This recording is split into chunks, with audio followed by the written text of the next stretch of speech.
Assalamualaikum warahmatullahi wabarakatuh. Alhamdulillah, alhamdulillahil hadi ila shawab, al-mun'im jami'al ibad. Wa ashhadu an la ilaha illallah wahdahu la syarika lah, al-karim al-wahhab.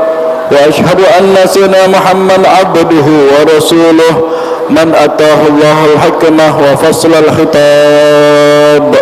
Allahumma salli wa sallim wa barik wa karrim wa azim ala sayyidina wa maulana Muhammad wa ala alihi wa ashabihi wa man ahya sunnatahu ila yaumil ma'ab.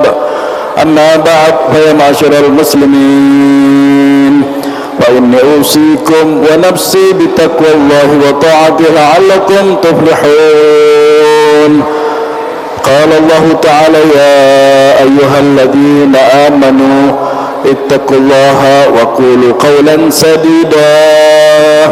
Wa qala Allah ta'ala ya ayyuhalladzina amanu ittaqullaha wal tanzur nafsum ma qaddamat lighat wattaqullaha innallaha khabiran bima ta'malun. Ma'asyiral muslimin wa zumratal hadirin rahimani rahimakumullah.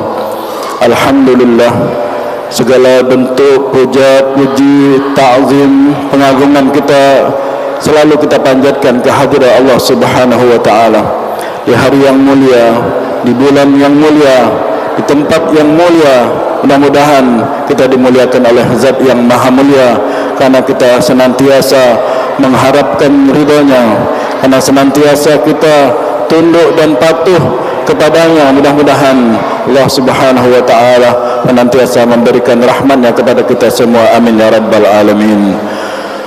Dan salawat dan salam selalu kita persembahkan kepada Nabi yang agung, Nabi yang mulia, salawat yang terkhusus, salawat yang terharum, terindah buat beliau.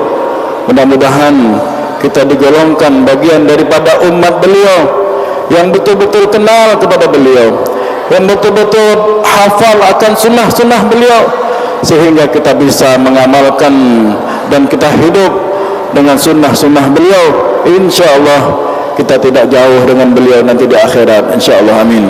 Kita dapat duduk dengan beliau nanti di akhirat, amin. Kita dapat mendapatkan syafaat dari beliau, amin ya rabbal alamin. Saya sebagai khatib dalam kesempatan kali ini mewasiatkan buat diri saya pribadi terkhususnya dan kepada hadirin sekalian secara umumnya, mari senantiasa kita tingkatkan kualitas takwa kita kepada Allah. Usikum wa nafsi bitaqwallah. Dengan takwa insyaallah kita akan menjadi mulia. Bukan dengan harta kita bisa mulia. Kemuliaan yang hakiki adalah tatkala kita bisa merendahkan hati kita kepada Allah. Kemuliaan hakiki tatkala kita dapat mengamalkan syariat Allah. Kemuliaan yang hakiki tatkala kita dapat mengamalkan sunnah-sunnah Nabi Muhammad sallallahu alaihi wasallam, sehingga kita dapat tergolong menjadi hamba-hamba yang termasuk hamba yang diperuntukkan hidup di dunia untuk ibadah kepadanya. InsyaAllah kita bagian daripada hamba-hamba tersebut, amin ya rabbal alamin. Hadirin mustami'in yang dimuliakan oleh Allah Subhanahu wa taala, Al-Imam Al-Ghazali, beliau pernah mengatakan dalam kitabnya Ayyuhal Walad, beliau mengatakan, wahai anak-anakku sekalian, kalau kalian mau mulia, kalau kalian mau dimuliakan oleh Zat yang Maha Mulia, maka hendaklah kita mengamalkan atau memiliki 4 sifat, 4 kategori daripada amalan yang luar biasa menjadi pedoman hidup dalam kehidupan kita sehari-hari sampai akhir hayat kita. Maka insyaAllah kita akan menjadi dan memiliki sifat yang mulia, menjadi orang yang mulia insyaAllah, amin ya rabbal alamin. Yang pertama yaitu an taj'al mu'amalataka ma'allah bihaitsu law amala laka abduka law amilun laka abduka tarda biha minhu. Yang pertama adalah hendaknya engkau dalam pergaulanmu kepada Allah, taatmu, ibadahmu kepada Allah diumpamakan seperti apabila engkau memiliki budak, yang mana dengan budak tersebut engkau senang apabila budak itu membuat engkau senang. Engkau cinta kepada budak tersebut apabila dia berbuat baik kepadamu, tidak membuat engkau marah, tidak membuat engkau murka, tidak membuat engkau jengkel. Dikatakan beliau, itulah bagaimana status amal kita kepada Allah. Bagaimana status amal kita kepada Allah. Bahkan kita adalah budak yang hakiki di sisi Allah. Kalau kita masih malas untuk mengamalkan syariat, berarti kita membuat Allah murka. Kalau kita masih enggan untuk mengamalkan sunnah, padahal itu jalan yang lurus kita untuk menuju kepada Allah, membuat Allah marah. Kalau kita tidak cinta kepada Nabi Muhammad, cinta dengan kebaikan, membuat jengkel Allah Subhanahu wa ta'ala, maka sebagaimana kita senang untuk dan agar budak kita yang kita miliki itu dapat menyenangkan hati kita, tidak membuat kita murka, begitu pun juga Allah, dan lebih daripada itu, perbaguskanlah hubungan kita kepada Allah Subhanahu wa ta'ala dengan senantiasa mengamalkan syariatnya, dengan mengamalkan sunnah-sunnah nabinya, berjalan pada syariat yang lurus. Maka ini akan membuat Allah Subhanahu wa ta'ala senang kepada kita semua. Dan yang kedua, kullama amilta bin nas ij'alhu kama tarda li nafsih. Setiap kali engkau bergaul kepada manusia, siapapun ia, jadikan patokannya terhadap dirimu perbuatannya. Kalau kita senang disanjung orang dengan perbuatan baik kita, kalau kita senang orang itu berbuat baik kepada kita, maka begitu pun juga kita berbuat baik kepada orang, memuji daripada perbuatan orang, mengungkapkan ekspresi kesenangan kita, terima kasih kita kepada orang itu. Dan begitu pun juga ya, kita tidak senang kalau orang itu mencaci kita, memaki kita di luar. Kalau kita tidak senang apabila orang itu menzalimi kita, maka begitu pun juga kita terhadap orang lain. Kita tidak perlu untuk menzalimi orang. Kita tidak usah mencaci maki orang di belakang orang, apalagi di depannya. Maka niscaya hidup kita akan menjadi mulia, sifat dan akhlak kita akan menjadi mulia. Perbuatan baik masih banyak untuk kita lakukan dan belum mampu kita lakukan secara penuh. Kenapa kita mau merusak hati kita, merusak amal kita dengan perbuatan buruk, zalim, berkata yang tidak baik dan lain sebagainya. Lakukan sebagaimana yang kita senang orang lain berlaku kepada kita, begitupun itu yang kita lakukan kepada orang lain. Senyum indah engkau akan dipandang. Akhlak yang baik akan membuat orang lain senang kepada kita. Itulah akhlaknya dan budi pekerti Nabi Muhammad sallallahu alaihi wasallam. Jangankan manusia, jangankan hewan, batu-batu, kayu, pohon cinta kepada Nabi Muhammad sallallahu alaihi wasallam. Itulah akhlak yang mulia yang kita pun harus mencontoh dan mengamalkan akhlak yang mulia tersebut. Dan yang ketiga adalah idza qara'tal ilma aw tala'tahu yanbaghi an yakuna ilmuka yuslih qalbak.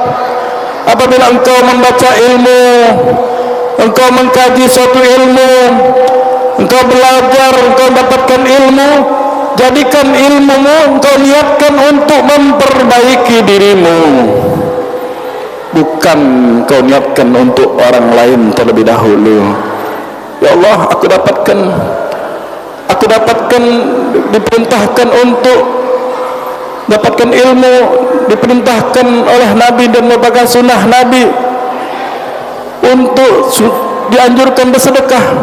Maka kita berniatkan, ya Allah, alangkah indahnya keutamaan sedekah, dapat membahagiakan seseorang di alam kuburnya, dapat membahagiakan seseorang pada siratul mustaqimnya, dapat membahagiakan orang di hari akhiratnya.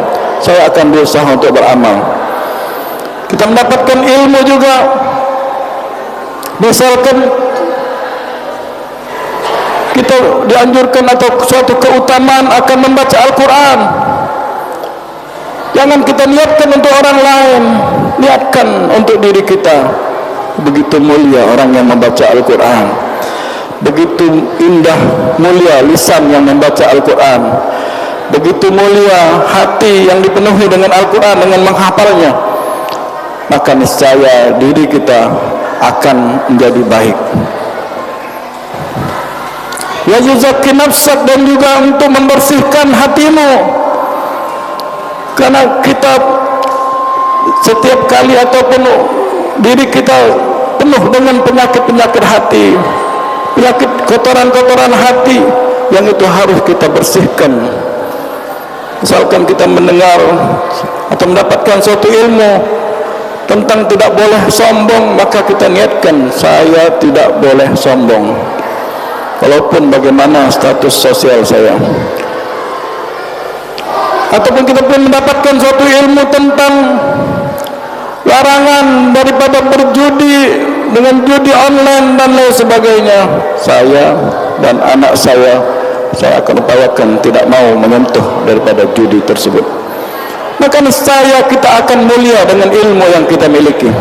Karena kebanyakan kaum muslimin, mereka yang banyak ilmunya, mereka yang segudang ilmunya, bahkan mereka pun banyak dan hadir sering daripada majlis-majlis ilmu, tapi mereka tidak mengamalkan ilmunya. Ilmunya tidak bermanfaat buatnya. Ilmu bisa menjadikan seseorang masuk ke dalam pintu syurganya Allah, atau dengan ilmu seseorang bisa masuk ke dalam pintu nerakanya Allah Subhanahu wa taala, wal iyad billah. Oleh karena itu, muslim yang baik, mukmin yang baik, dia tidak suka mengkoreksi orang lain, dia lebih suka mengkoreksi dirinya. Hasib nafsak, hisablah, hitunglah kekuranganmu sebelum engkau akan dihisab nanti di akhirat, sebelum engkau akan dihitung amal-amalmu nanti di alam kubur dan di akhirat. InsyaAllah kita akan memperbaiki amal ibadah kita insyaAllah ke depan, amin ya rabbal alamin. Dan yang berikutnya, la tajma' minad dunya aksar min kafafati sunnah. Janganlah engkau suka memperbanyak memiliki harta dunia. Jangan engkau berangan-angan memiliki harta dunia yang banyak.